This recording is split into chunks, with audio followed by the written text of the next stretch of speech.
Elle n'était pas destinée à être reine et pourtant Elisabeth Windsor, devenue Elisabeth II, aura eu le plus long règne de l'histoire. Née à Londres le 21 avril 1926, elle était la troisième dans l'ordre de succession après son oncle et son père. Une enfance qui semble plutôt gaie. À 13 ans, elle rencontre le prince Philippe de Grèce et c'est le coup de foudre. Lorsque la Seconde Guerre mondiale éclate, Elisabeth s'enrôle comme apprentie conductrice d'ambulance et comme mécanicienne. À 21 ans, elle se révèle lors de son discours à Cape Town, en Afrique du Sud, où elle dédie sa vie à la monarchie. I declare before you all that my whole life, whether it be long or short, Je déclare devant vous, dit-elle, que je me dévoue entièrement à vous et à notre grande famille impériale. of our great imperial family. 7 mois plus tard, elle épouse Philip Mountbatten, qui devra renoncer à ses titres royaux grecs et danois. Le mariage aura duré 74 ans et ne prendra fin qu'à la mort du prince en avril 2021. C'est en 1952, durant une visite officielle au Kenya, que la princesse apprend la mort de son père. Elle devient alors reine. My father died much too young, and so it was all a very sudden kind of taking on and making the best job you can. Le couronnement est célébré à l'abbaye de Westminster. Elisabeth n'a que 26 ans et devient Elisabeth II.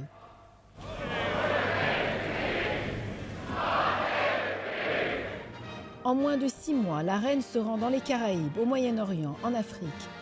Elle verra l'éclatement de l'Empire britannique, l'indépendance des anciennes colonies qui deviennent États membres du Commonwealth. She's regarded as keeping the Commonwealth together. Dickie Arbitrer a été son secrétaire privé pendant 12 ans. We will remember her as somebody who has adapted or changed, whatever word you want to use, who has provided continuity, who has been there at the head of the United Kingdom, at the head of the Commonwealth, and provided that not only continuity but stability. À son jubilé, la reine réitère son serment. Although that vow was made in my salad days, when Même si ce serment a été prononcé il y a longtemps, dit-elle, je ne regrette I do rien. not regret nor retract one word of it. Un dévouement à la vie publique, certes, mais plutôt absente comme mère de famille, décriront plusieurs. The biggest thing is her children. Now, very difficult to be a head of state and expect to do what is required as a head of state and bring up children as well. Très difficile d'être chef d'État et mère de famille, souligne Dickie Arbitrer. On lui reproche d'avoir été plus préoccupé par les affaires de l'État que de la famille. When it comes to the family, to the children, the Queen probably, yes, has failed.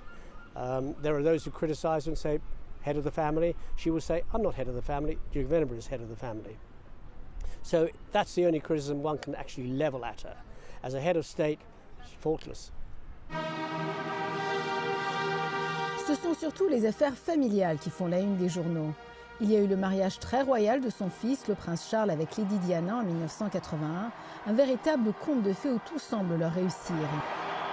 Ils ont 2 fils, William et Harry, mais quelques années plus tard, le couple se sépare. En 1996, c'est le divorce.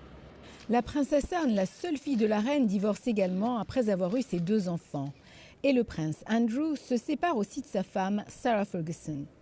La monarchie devient de plus en plus impopulaire. La reine décrit 1992 comme sa pire année. Ses 2 fils se séparent de leur femme et le château de Windsor est détruit par un incendie. 5 ans plus tard, en 1997, la mort tragique de la princesse Diana bouleverse tout le pays. La reine est absente, elle est dans sa résidence de Balmoral avec son mari et ses petits-fils. Le public ne comprend pas, la popularité de la monarchie est à son plus bas. La reine se rend alors à Londres et livre un discours en direct diffusé sur toutes les chaînes de télévision. I, for one, believe there are lessons to be drawn from her life and from the extraordinary and moving reaction to her death. There is a saying within royal circles, you do not wear private grief on a public sleeve.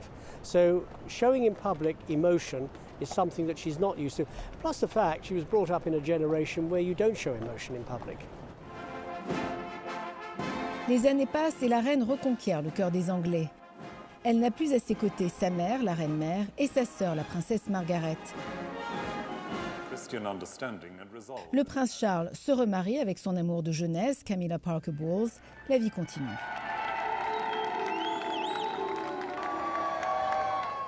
Son jubilé de diamants est célébré sur la Tamise. Des millions de Britanniques lui rendent hommage pour souligner ses 60 ans de règne. I did work with her closely for 12 years, and you get to know a person pretty well. She's not an easy person to know, and she either takes to you or she doesn't. La dignité est avec elle naturelle. Et ça, c'est parfait pour exécuter les rôles qu'elle doit faire. Elle est très réservée dans les émotions, et ça peut-être est aussi un avantage. Tous s'entendent pour dire qu'elle aura assuré une continuité et une stabilité malgré les coups durs. En 2019, son fils cadet, le prince Andrew, doit faire face à la justice car il est soupçonné d'agression sexuelle sur une mineure. En janvier 2020, son petit-fils Harry quitte la famille royale avec sa femme Meghan à cause de la pression médiatique et de l'ambiance anxiogène au palais. La reine suit la devise anglaise à la lettre « Keep calm and carry on ». Mais son coup le plus dur sera certainement la mort du prince Philippe le 9 avril 2021, 4 jours avant ses 95 ans. Elle perd son compagnon de toujours, son confident. Ce sera une des dernières photos officielles du couple. La reine continuera à régner et gardera cette place particulière dans le cœur des Britanniques, car ils n'auront connu qu'elle comme monarque. Ce sera un règne sur 2 siècles et une vie guidée par le devoir.